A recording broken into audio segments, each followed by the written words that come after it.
ce GPS-là, il va quand même aller vous chercher une autoroute, même si votre trajet n'a pas besoin d'une autoroute.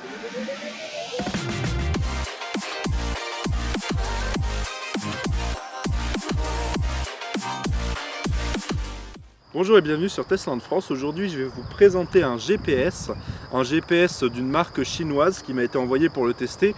J'ai dit oui parce que c'est un GPS qui coûte 49 € avec les accessoires fournis. Il a un écran de 7 pouces et il fonctionne bien, il est censé bien fonctionner et en français. Donc c'est pour ça que je me suis dit pourquoi pas le présenter, il coûte pas très cher et il fait pas mal de choses.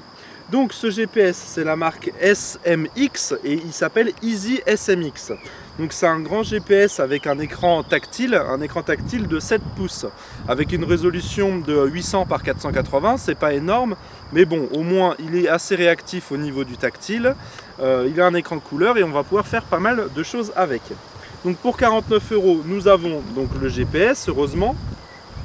Nous avons donc sa boîte avec quelques accessoires.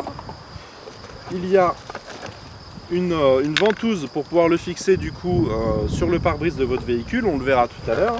Et on a un chargeur allume-cigare tout simplement pour le recharger en prise mini USB.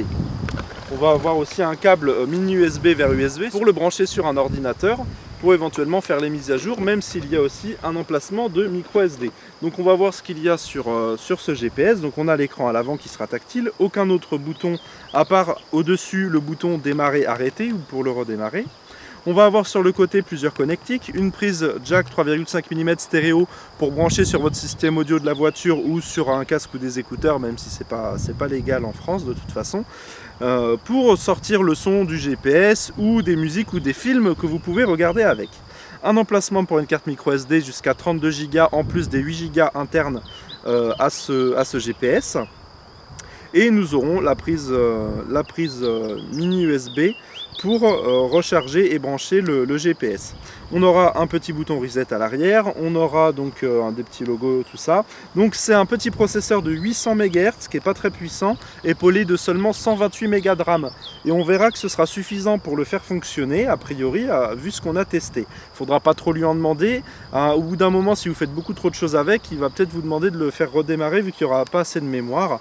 Mais c'est arrivé qu'une seule fois pour ma part quand j'avais appuyé sur plein de boutons en même temps. Nous avons aussi le haut-parleur à l'arrière qui est assez puissant. Le son n'est pas exceptionnel, mais il est assez puissant pour bien entendre nous dire de tourner à droite ou à gauche. Et il y a plusieurs langages, dont le français, même pour les voix. Et heureusement, sinon je ne vous l'aurais pas présenté. Donc on va voir ce que ça donne. La batterie, c'est une petite batterie à l'intérieur. Donc en plus, elle va peut-être pas être de très bonne qualité. Il vaudra mieux le laisser brancher tout le temps pour l'utiliser sans problème.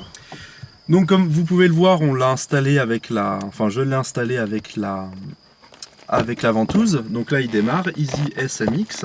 Donc pour rappeler, j'ai dit qu'il y avait 128 Mb de RAM et 800 MHz le processeur et ça tourne sous Windows CE 6.0. Donc c'est un Windows très light, un vieux Windows très light qui fait tourner voilà une interface comme ceci, assez sympa.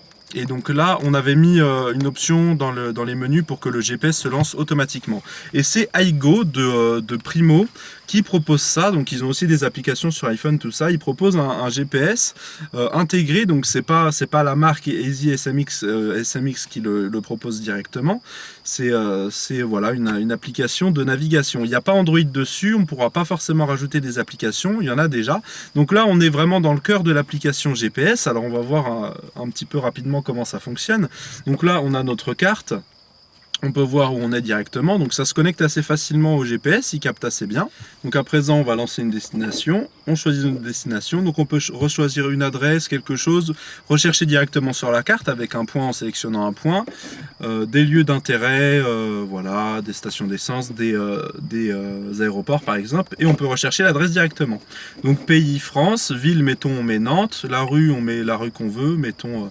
Alors on clique dessus, on écrit des numéros, ça va trouver quelque chose choses, enfin on écrit des lettres et ça va trouver directement assez rapidement le nom de la rue où vous voulez aller avec. Donc on valide ça, mettons.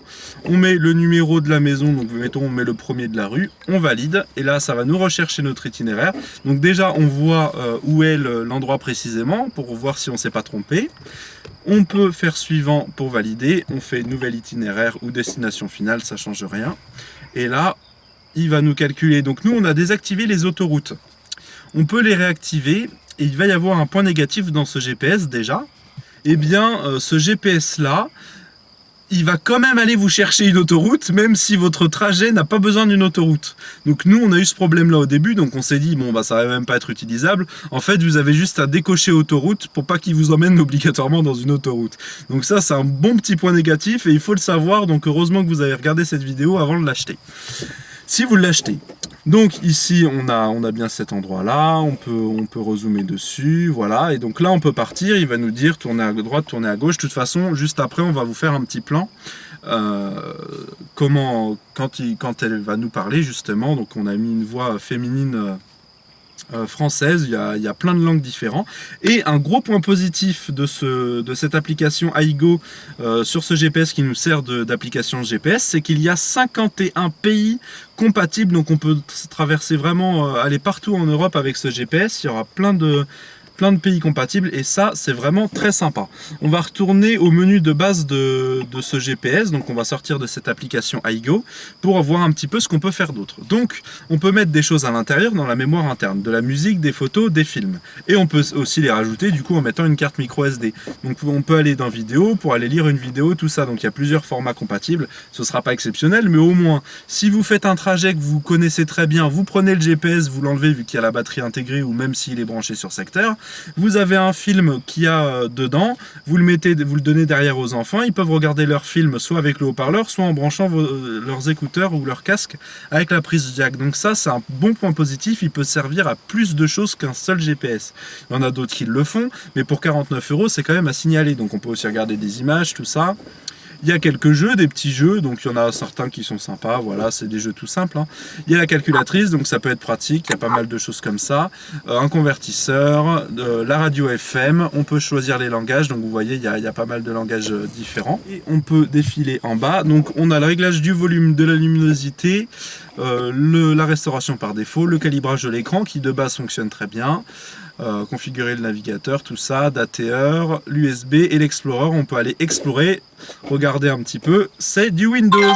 Et là on tombe sur un menu Windows, on n'est pas obligé de l'utiliser, mais c'est assez marrant. Il y a même Excel et un autre logiciel qui sont intégrés directement. Donc ça c'était juste pour vous montrer ça un petit peu, pour voir tout ce qu'on peut faire avec ce GPS. Il fonctionne assez bien, faut pas lui demander beaucoup de choses en même temps non plus, vu qu'il n'y a pas beaucoup de mémoire RAM. Prenez la première à gauche. Donc pour conclure, ce GPS, dans les points positifs déjà, il est assez simple d'utilisation, on comprend assez facilement comment l'utiliser, ça c'est un très bon point.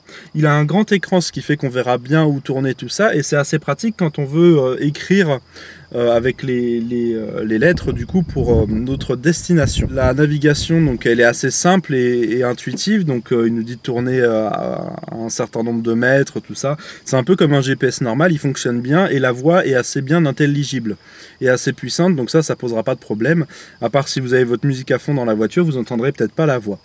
De toute façon, vous pouvez quand même suivre le GPS, même si vous pouvez désactiver la voix à l'intérieur. Il y a d'autres applications, on a vu, il y avait quelques jeux, on peut regarder des photos, certains films, donc ça c'est assez bien, c'est assez pratique si vous voulez faire regarder des vidéos à vos enfants ou leur faire écouter de la musique tout simplement, avec un seul et même appareil, tout ça pour le même prix.